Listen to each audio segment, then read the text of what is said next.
شهيوات ساره العبديه، مرحبا بكم معايا مره اخرى. كي دايرين؟ لاباس عليكم؟ كلشي بخير. اليوم البنات جبت لكم الحامض البلدي، غادي نرقدوه بطريقه سهله ماهله، بلا ماء بلا زيت بلا حتى شي حاجه. كيجي اكثر من رائع، صدقوني انا كيعجبني. وملي كيترقد مزيان وكيطيب كيولي معسل، والله الا كيولي معسل كيجي لذيذ في الاطباق ديالنا. المهم ما نطولش عليكم الفيديو، البنات، نخليكم مع طريقه ديال الترقاد سهله بسيطه. كناخذوا الحامض وموس صافي، تنقطعوا ليه الراس ديالو بهذا الشكل هكا، وهاد النباته شي شويه، وتنقسموه. ما كنهبطوش الموس حتى لتحت، غير بهذا الشكل هذا كنخليوه محلول. المهم نحلوا الحامضه ديالنا، ما نهبطوهاش ما نقطعوهاش، ونعمروا بالملح بهذا الشكل. نعمروا بالملح ونحطوه في القرع. كيجي زوين، كيجي لذيذ بزاف هذا الحامض البلدي، والله العظيم دائما كنديرو. دابا راه دايره شي تقريبا 3 كيلو ديال الحامض.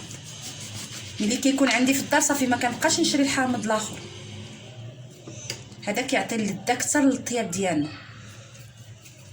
ساهل، ما فيش شي حاجه صعيبه، غير رقدوها البنات. هذه هي الوقيته ديال الحامض، هذه هي الوقيته ديالو، الموسم ديالو هو هذا. دابا تبارك الله موجود بكثره، وحنا كنرقدو، كنعمرو بالملح، وحنا كنحطو في القرعه. وملي القرعه تعمر ما نحبسوش، خاصنا نبقاو نضغطو على الحامضه، الحامض مزيان حتى يطلق الماء ديالو، حيت هذاك الماء اللي تيطلق هو اللي غادي يطيب فيه الحامض ديالنا. كيطيب فيه، كنقصد انا يترقد فيه، يعني راه فعلا كيطيب، حيت راه ما كيبقاش بهذا الشكل، فهمتوا؟ وحنا كنحطوا الحامضه وحنا كنضغطوا. غنبقى مستمره بهذه الطريقه حتى نعمر القرعه ديالتي، ونوريكم كيفاش غادي يولي الشكل ديالو. انتم كتشوفوا البنات، ها هي شتي القرعه بدات كتعمر. انا خليتها حتى نزيدكم عاوتاني فيها شي حاجه باش نشوفوا كيفاش كنضغط على الحامض. ضروري تضغطوا عليه حتى يطلق الماء ديالو. صافي نعمر بشويه بشويه.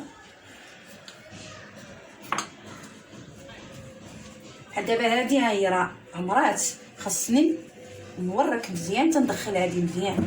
شفتوا الماء اللي كيفاش كيهبط هكا، شفتوا دخل، يعني حامضه كتضغط على حامضه حتى كتشد بلاصتها مزيان في سميتو. وهو راه غادي يهبط من بعد، ملي كيبقى يطلق الماء ديالو، راه ما حدو كيطلق الماء وهو شتي ها هو الماء. غنحاول نزيد شي وحده اخرى صغيره باش هاد بلاصتها حتى هي تما.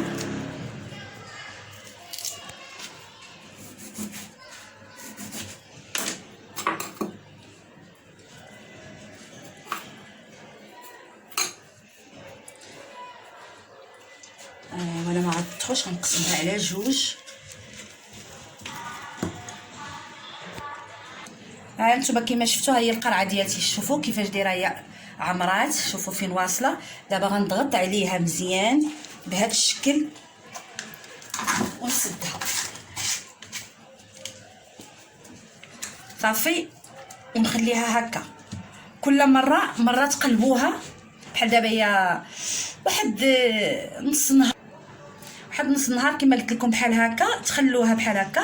مره دوزو تقلبوها عاوتاني الجهه الاخرى، صافي شي 2 مرات ولا 3. نتوما كديروا نفس هاد العمليه، بحال كتقلبوا هكا وتردوا هكا صافي. ومن بعد تخليوه في واحد البلاصه مظلمه، تحسبوا طاجي ولا هذا حتى كيوجد.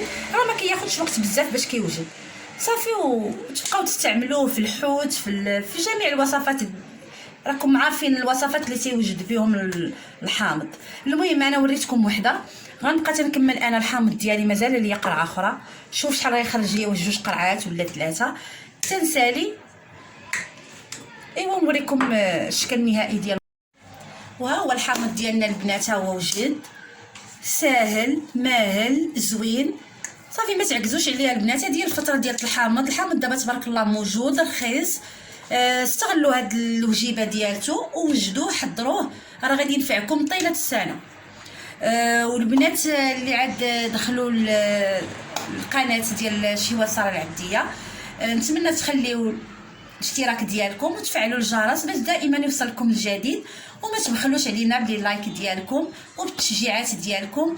ودابا غادي نقول لكم السلام عليكم ونخليكم في راحه الله حتى نتلاقاو ان شاء الله في فيديو جاي ان شاء الله. السلام عليكم.